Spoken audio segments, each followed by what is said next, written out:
Tariki ya 26 Mata 2015, Minisiteri y'Uburezi binyuze mu kigo cy'igihugu gishinzwe guteza imbere uburezi mu Rwanda REB yashyize ahagaragara iteganyanyigisho nshya ishingiye ku bushobozi hagamijwe gutanga ubumenyi bufite ireme kandi bushingira ku bushobozi, bugatanga icyizere ku munyeshuri akiga akamenya neza ibyo yize, bityo akabasha guhangana ku isoko ry'umurimo yaba mu Rwanda, mu karere ndetse no ku rwego mpuzamahanga. Akarusho kuri ibyo, iyi nteganyanyigisho ishingiye ku bushobozi itanga n'umwanya wo kumenya ubushobozi abanyeshuri bafite mu byo bize binyuze mu masuzumabumenyi agomba gutangwa nyuma ya buri somo, bityo umwarimu agasohoka mu isomo azi neza uko abanyeshuri bahagaze. Ni muri urwo rwego inama y'abaminisitiri yo kuwa 28 z'ukwezi kwa mbere 2019 yemeje gahunda y'isuzumabumenyi rusange rizajya rikorwa mu mashuri mu mpera z'igihembwe cya mbere n'icya kabiri. Abanyeshuri bo mu byiciro byose kuva mu mwaka wa mbere w'amashuri abanza kugeza mu mwaka wa 6 w'amashuri yisumbuye bakazajya bakora isuzumabumenyi ku rwego rw'akarere, ryateguwe kandi rigatangwa n'akarere kabifashijwemo n'ikigo cy'igihugu gishinzwe guteza imbere uburezi mu Rwanda REB. Na isuzumabumenyi rya buri mwaka rizajya ritegurwa n'ikigo cy'igihugu gishinzwe guteza imbere uburezi mu Rwanda REB mu mpera z'umwaka, mu gihe abanyeshuri bo mu byiciro byose bakoreraga ibizamini bisoza umwaka. Niba dukoresha integanyanyigisho ishingiye ku bushobozi kugira ngo umenye ubushobozi bw'umwana cyangwa se kugira ngo umenye ko umwana yagiye agira ubushobozi mu bijyanye n'isomo runaka, uzategereza imyaka 6, uzategereza imyaka 3, cyangwa ni ibintu ugomba kugenzura mu buryo buhoraho. Niyo mpamvu rero integanyanyigisho ishingiye ku bushobozi iratubwira ngo mwe gutegereza igihe kirekire kugira ngo mumenye yuko umunyeshuri yize, mwe gutegereza igihe kirekire kugira ngo muvumbure ubushobozi bw'umwana, ahubwo mukurikirane kurushaho. Niyo mpamvu rero haje iriya gahunda twita comprehensive assessment. Abantu bari bamenyereye hanini ibizamini bisoza ibyiciro, ikizamini cy'umwaka wa 6 w'amashuri abanza, ikizamini cyo 3 w'amashuri yisumbuye, ikizamini cya mwaka wa 6 w'amashuri yisumbuye, bya bizamini bya leta. Ariko ubu none haje amasuzuma ahoraho kandi kuri buri nzego. Bivuga iki? Buriya mu minota 40 umwarimu agira yigisha, agira iminota yo gusubiramo ibyo yigishije ubushize cyangwa kwinjiza abana mu isomo, akagira iminota yo kwigisha isomo rishya, akanagira n'iminota yo gusuzuma ko muri ya minota 40 ibyo yigishije byumvikanye. Ariko noneho ku rwego rw'ishuri harya wowe nk'umuyobozi w'ikigo cyangwa se umuyobozi wungirije ushinzwe amasomo, ubwirwa n'iki ko umwarimu yigishije kandi ko ibyo agiye no kubaza muri rya suzuma risoza igihembwe bihura neza n'ibigomba kwigishwa? Niyo mpamvu rero dusaba yuko mu mpera z'igihembwe cya mbere hakorwa amasuzuma ku rwego rw'ikigo, kandi ubuyobozi bw'ikigo bukaba buzi neza yuko abarezi bakurikije integanyanyigisho. Mu mpera z'igihembwe cya kabiri ikizamini cyo ku rwego rw'akarere ni ingenzi. Hanyuma rero mu mpera z'igihembwe cya 3 hejuru y'amasuzuma n'ubundi muri buri somo ahoraho, y'amasuzuma nyuma ya buri mutwe, turifuza kuvuga ngo ibyo mwakoze mu turere nibyo ni byiza, noneho mwitegura tugiye no kugira ngo turebe umusaruro mbumbe wavuye muri buri somo ku rwego rw'igihugu. Mu yandi magambo ntitwicare ngo dutegereze imyaka 3 cyangwa 6, ahubwo tukagira uburyo buharaho bwa buri mwaka kugira ngo tumenye uko uburezi bwacu buhagaze, kurushaho mu yandi magambo icyo nakuta nk'ishingiro ryo kugira ngo tugire ibyo twanoza kandi mu bufatanye bw'abafatanyabikorwa bose mu burezi. Iri suzumabumenyi kandi rizafasha kugenzura imitangire y'amasomo mu mashuri, harebwa koko niba mwarimu ategura isomo agiye gutanga neza kandi akurikije ibyo asabwa n'integanyanyigisho, hanyuma agatanga n'isuzumabumenyi nyuma ya buri somo agamije kureba icyo abanyeshuri basigaranye. Bamwe mu barezi baratwereka inzira inyurwamo n'umwarimu kuva ategura isomo aritanga kugeza risoje.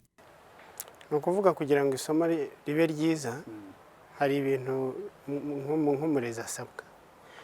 Bivuga ngo dufite integanyanyigisho duhabwa ikigo cya REB. Iyo tubonye integanyanyigisho rero dukora icyo bita scheme of work, sinzi ukuntu bacyita mu kinyarwanda. Iyo scheme of work rero niyo dukuramo lesson plan. Twakoramo lesson plan, ubwo no kuvuga ngo niyo dukora buri munsi.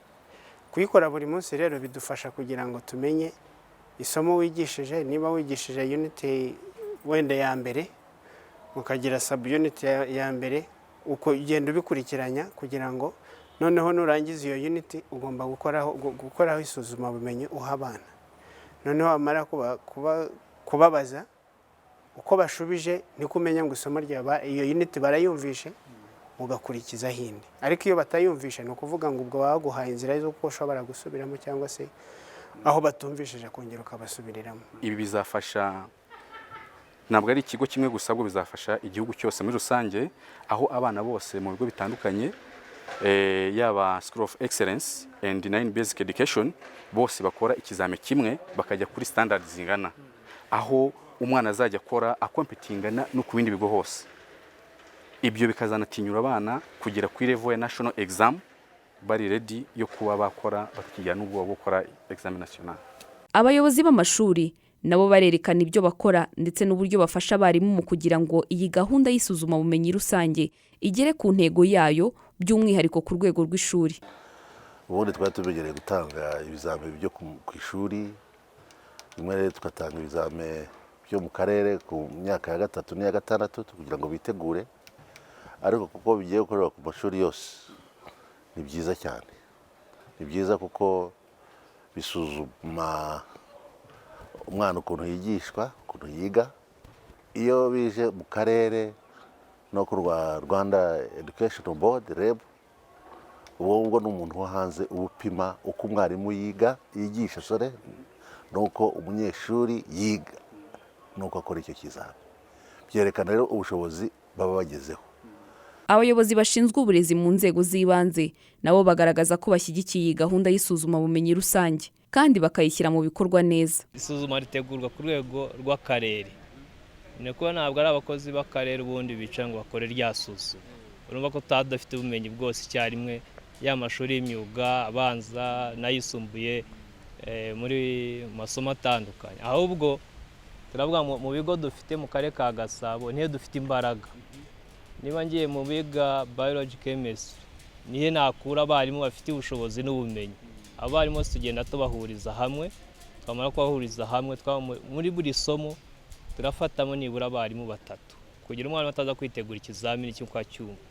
Abarimu 3 bakajya inama ko bakumvikana, tugiye gutegura ibizamini 2 ariko turumva iki n'iki aricyo bifite ireme, bishingiye kuri curriculum, bishingiye kuri scheme of work, bishingiye kuri school calendar. None bimaze guhurizwa hamwe, hariho hiyongeraho umwarimu wa 4 ufite ubumenyi ku ikoranabuhanga uza kubafasha kubyandika.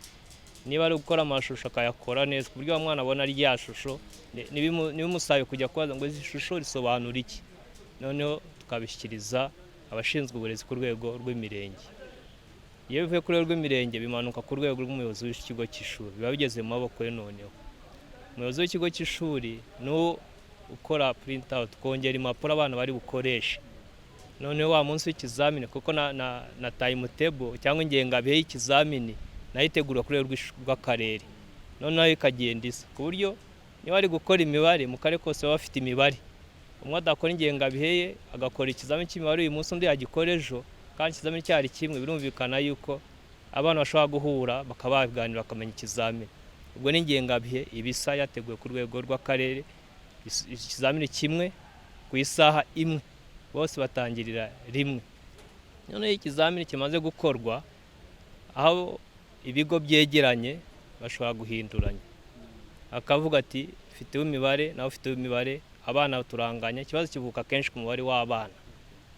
Abana iyo bangana barahinduranya, bakaba umwe amakinga mugenzi undi akamakinga undi. Ikiza twashima abayobozi b'ibigo by'amashuri n'abarimu muri rusange, uko twavuze kari impungenge abantu bavuga se ikizamini kigiye gutangwa kiratuma abana batahana indangamanota y'igihembwe cyangwa biraza gutuma bitinda. Ariko ngira ngo ko umwaka igihembwe cyashoje, abanyeshuri nko batacyateganya gutoza igihembwe batahanye indangamanota zabo. Iri suzumabumenyi kandi rihabwa abanyeshuri mu rwego rwo kubafasha kwitegura neza ibizamini bya leta. Abanyeshuri nabo barerekana ibyiza bakesha iri suzumabumenyi. Kuri njyewe isuzumabumenyi nyine nk'uko ayo magambo ni ijambo ry'urusobe ririmo gusuzuma n'ubumenyi, urumva nyine ni ugusuzuma ubumenyi ufite, ntabwo waba wiga ngo umenye niba ko kubifite mu mutwe uramutse udasuzuma. Rero tugira amasuzumabumenyi agiye atandukanye, harategurwa n'abarimu bacu bakareba uko ibyo batwigishije twabifashe neza, hanyuma tukagira n'amasuzumabumenyi ku rwego rw'akarere, ukareba nturebe aho wigira gusa, kuko nyine tuba turi kwitegura n'ikizamini cya leta hanze, ahandi biga gute, mbajijwe n'undi muntu utaranyigishije yambaza gute, ngomba kwiga gute, ubwo rero bikazadufasha no kubasha gutsinda ikizamini cya leta. Kugeza ubu ngubu hari ibintu byinshi bimaze kungezaho. Icya mbere ni uko hakunda usanga umunyeshuri afite ubwoba bw'icya leta, ikizamini rusange.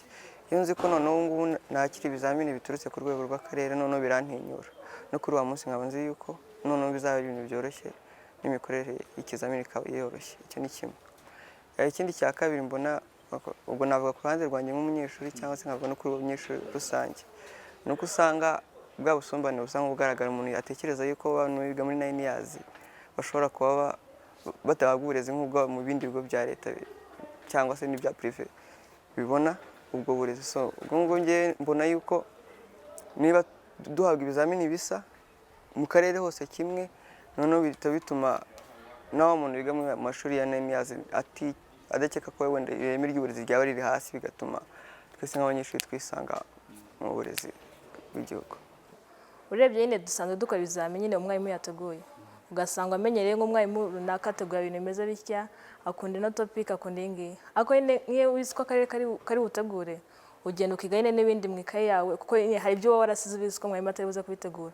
Ariko nyine nk'akarere usubira mu wa 4 ukiga, ugasubira mu wa 5, bikamfasha nyine kongera kwitegura icya leta, kuko nyine ntabwo icya leta baza mu wa 6 gusa. Rero bimfasha kongera gusubira no mu makaye yanjye ya kera nyine wenda nari nararetse. Igihembwe cya mbere twakoze ibyateguwe n'abarimu, iki gihembwe dukora ibyateguwe n'akarere. Biba bitandukanye cyane kuko ibitegurwa n'ikigo aba ari content nkeya cyane cyane ibintu tuba twarakavurenze mu gihembwe, ariko iyo akarere gateguye gategura kuva mu wa 4, mu wa 5, mu wa 6. Urumva iyo ugiye kwigira ikizamini cy'igihembwe cya kabiri wiga nk'uri kwigira ikizamini cya leta. Kandi hari igihe kuko abarimu benshi bazanye system yuko umwarimu abigisha isomo kuva mu wa 4, mu wa 5 no mu wa 6, kugira ngo iby'umwaka uzabanya mutarabyize mukomeze mu byige. Rero hari igihe ugeraho ukamenya ukuntu ategura.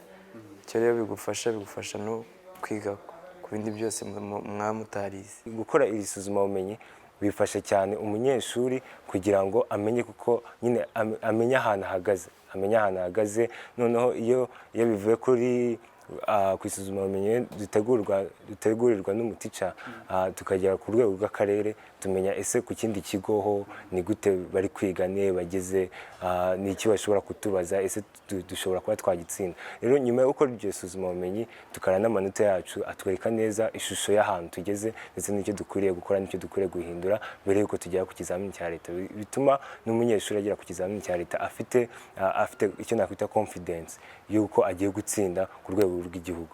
Tubibutse kandi ko iri suzumabumenyi ryatangiye gukorwa aho ibizamini by'igihembwe cya kabiri muri uyu mwaka w'amashuri wa 2019 byateguwe ku rwego rw'akarere, naho ibizamini by'igihembwe cya gatatu bikazategurwa ku rwego rw'igihugu n'ikigo cy'igihugu gishinzwe guteza imbere uburezi mu Rwanda REB.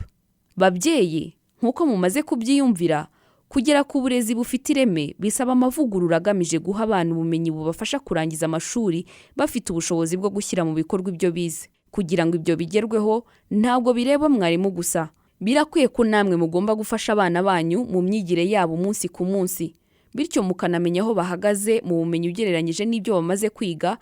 Umwana akazagira ejo hazaza hazima, ari nawo musingi w'iterambere rirambye mu rw'imisozi igihumbi.